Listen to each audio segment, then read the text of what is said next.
Bonjour les amis, bienvenue à cette énième vidéo. C'est un énorme plaisir pour moi de vous avoir. Je mets ces écouteurs parce que ça me permet de micro également.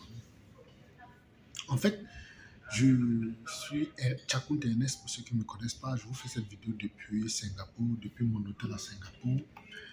Il a fallu que je trouve un endroit un peu plus calme pour venir vous faire la vidéo en fait, qu'elle soit dans de bonnes conditions. Dans cette vidéo, je l'intitule Ma plus grosse déception à Singapour. Ouais, c'est ma plus grosse déception ici à Singapour. Parce que j'ai été extrêmement déçu. Et dans cette vidéo, je vous raconterai tout. Je vous dirai pourquoi j'ai été déçu, pourquoi je suis choqué et qu'est-ce que je compte faire. D'entrée du jeu, je suis quitté du Cameroun dans l'intention de faire quelques jours ici à Singapour. Tout s'est bien passé. Je venais pour une semaine. Et les choses ont tourné au vinaigre. Les choses sont devenues très graves. Au point où j'ai de très grosses déceptions. Je suis extrêmement déçu. Je m'en vais vous expliquer les différents points qui m'ont choqué personnellement sur ce côté au niveau de Singapour. Quand j'arrivais, c'était pour une semaine. Je suis arrivé, tout s'est bien passé. Dans mes investigations, je fouille, je me rends compte que ce qu'on nous dit sur Internet est faux. Ce qu'on nous dit sur Internet concernant Singapour est totalement faux. Ou à défaut, on a réduit. On ne nous dit pas tout. C'est pourquoi dans cette vidéo, je vous dirai beaucoup d'autres choses. Je vous dirai des choses qui m'ont perturbé, qui m'ont beaucoup choqué. Des choses qui font en sorte que vous devriez être au courant de ce qui se passe. Des choses qui font que je dois vous le dire pour que vous ne tombez pas dans le même piège que moi. Parce que c'est très grave, les amis, c'est très grave. Sur Internet, lorsqu'on fouille, on nous dit que Singapour est un paradis fiscal et qu'à Singapour, on peut créer des entreprises. Sauf que c'est faux. Sur place, je me suis rendu compte que il est extrêmement facile de créer une entreprise à Singapour. Il est extrêmement facile de créer une entreprise à Singapour. Et l'une des particularités de ce, c'est quoi? Ce qu'on ne nous a pas dit sur Internet, c'est que vous pouvez créer une entreprise à Singapour et vivre hors de Singapour et gérer l'entreprise à distance. On ne nous dit pas ça sur Internet. On ne nous dit pas que vous avez cette capacité de créer l'entreprise. Donc, l'entreprise est à son adresse ici sur place, mais vous gérez vos affaires à partir de votre zone de résidence. On ne nous a pas dit cela. On ne nous a pas dit que la vie est extrêmement chère à Singapour. On ne nous a pas dit qu'à Singapour, il y a assez de paix, que c'est un pays assez stable, assez paisible.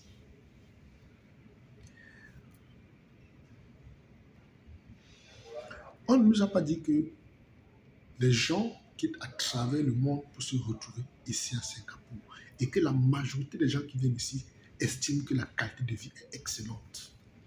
On ne nous a pas dit ça. L'une des choses encore extraordinaires que j'ai découvert ici, dont on ne nous dit pas sur le net, c'est qu'à Singapour, le racisme n'existe pratiquement pas.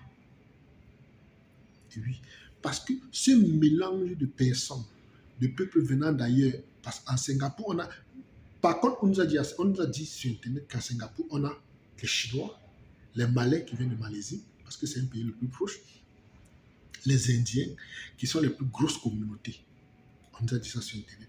Mais on ne nous a pas précisé que le racisme pratiquement est inexistant. Parce que ce melting pot a fait en sorte que les gens s'acceptent facilement. On ne nous a pas dit également que ce mélange fait en sorte qu'il y ait assez de business qui se tourne, qui se passe entre les différents peuples. Et c'est vrai qu'on nous a dit sur Internet qu'à Singapour, la langue officielle, c'est l'anglais. Parce que le mélange de tous ces peuples Si on ne fixait pas une langue, ça devait créer une forme de désordre. Donc, on a décidé que tout le monde parle anglais.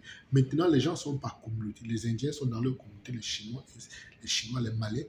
Mais lorsqu'on arrive ici, c'est ce qu'on nous a surtout pas dit, lorsqu'on arrive ici, pour un Africain, on s'entend beaucoup plus avec les Indiens et les Malais parce qu'il y a des Noirs Malais et des Noirs Indiens. Donc, on a facilement nous confond. Les Chinois également, ils sont indifférents. On ne nous a pas dit que quand vous êtes là ici, quand vous marchez dans la rue, vous n'avez pas l'impression qu'on vous regarde bizarrement. On ne nous a pas dit que quand vous entrez dans un magasin, on ne vous regarde pas en fonction de la couleur de votre peau avant de vous servir. On ne nous a pas dit cela. On ne nous a pas dit que si vous allez chercher le travail, vous serez discriminé parce que vous êtes noir. On ne nous a pas dit cela. Pourquoi on ne nous a pas dit? On devrait nous le dire. Par contre, ce qu'on nous a dit, c'est qu'avant d'arriver à Singapour pour le travail, il y a du boulot, mais il est essentiel d'avoir une entreprise qui va t'envoyer un visa de travail, qui va t'envoyer une invitation de travail. On nous a dit cela sur Internet. On ne nous a pas dit qu'il est plus facile pour un Africain de créer une entreprise ici à Singapour parce qu'en 2023, il y a eu le forum Afrique-Singapour. Et que sur le site de Entreprise Singapour, le site internet Entreprise Singapour, non, pardonnez, je prends Entreprise, Enterprise en anglais, SG pour Singapour, .gov, .com. Si vous allez sur ce site, vous aurez extrêmement assez d'informations. Sur le site, vous apprendrez comment le gouvernement singapourien encourage que les Africains puissent créer des entreprises. On ne nous a pas en plus dit que quand vous créez une entreprise ici, le gouvernement singapourien est facilement subvention. Vous faites des prêts, vous accompagne. Sur ce site internet, allez dessus, vous fouillez, vous allez voir tous les financements qui existent. Pourquoi on ne nous a pas dit cela? Pourquoi? Ils auraient dû nous le dire, que ça existe. On ne nous a pas dit que si nous nous installons ici à Singapour, on ne nous a pas dit que c'est une passante, excusez-moi.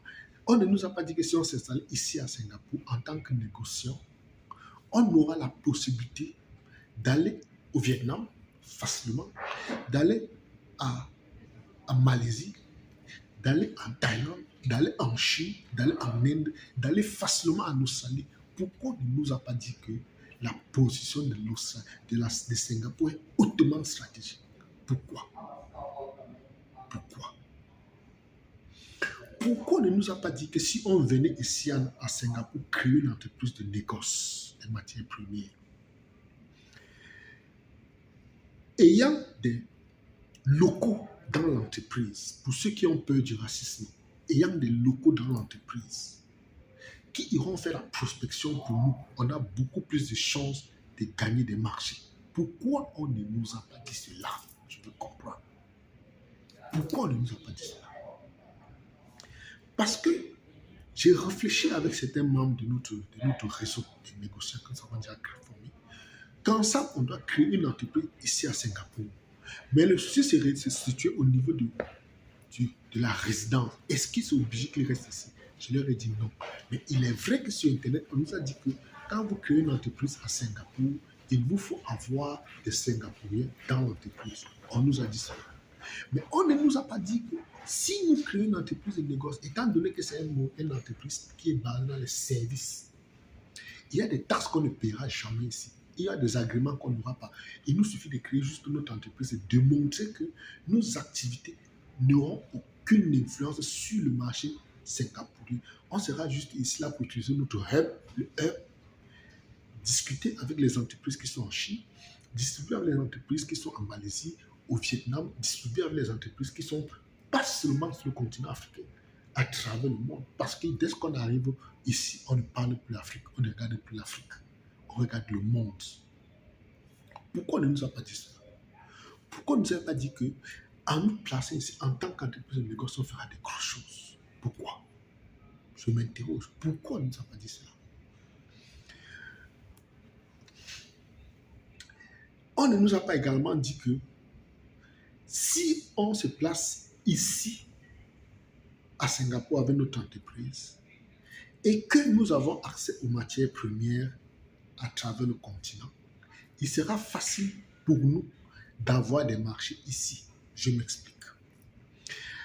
L'une des stratégies que nous sommes en train de vouloir mettre sur pied, c'est que tout ce que nous allons former ici à Singapour du 20 au 30 mai dans le négoce, on fera en sorte que chacun regarde l'activité dans laquelle il veut se positionner. On sous-entend que vous voulez vous mettre dans le cuivre.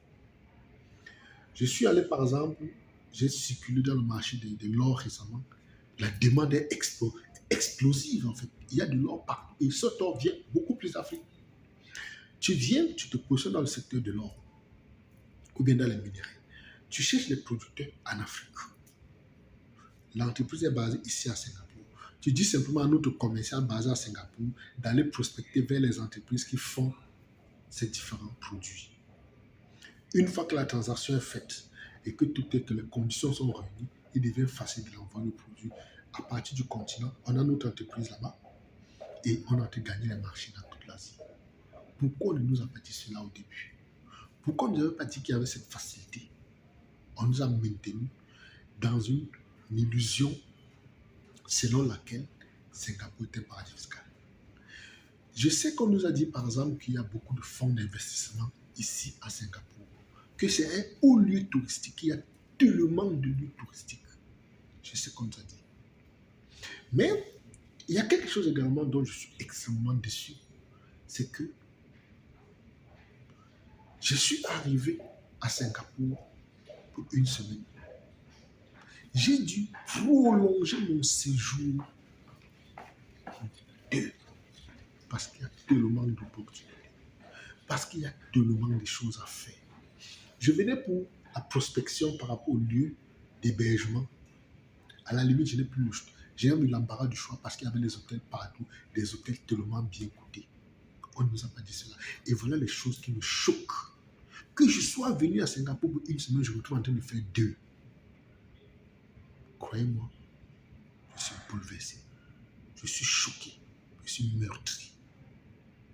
J'aurais dû venir faire une semaine et repartir comme j'ai eu l'habitude de faire dans plusieurs pays. Il y a des endroits où je suis parti faire 5 jours de repérage, je suis rentré.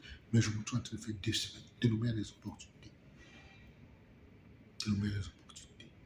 Et la pire des choses,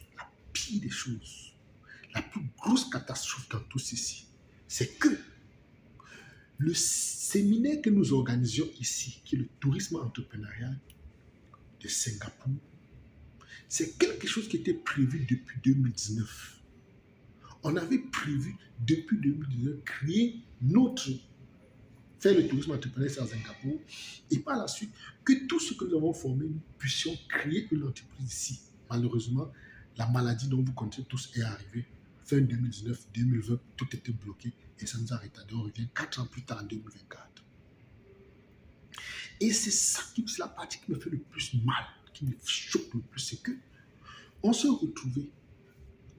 Le séminaire était prévu du 22 au 26 mai 2024.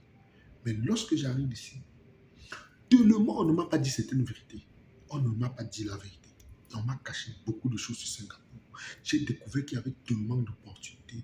Et, attention, j'ai pris l'initiative d'augmenter la période de séminaire qui, au lieu du 22 au 26, sera maintenant du 20 au 30. C'est grave, les amis. Tellement il y a des opportunités dont on ne me l'avait pas dit. Si on me l'avait dit au début, j'aurais bien structuré les choses. Je vais dire mon équipe, moi, nous aurions bien structuré les choses. Mais tellement, on ne nous a rien dit. On ne nous a pas dit la vérité. Et puis, je me suis retrouvé nous nous sommes retrouvés en train de prolonger la période de séjour qui va du 20 au 30.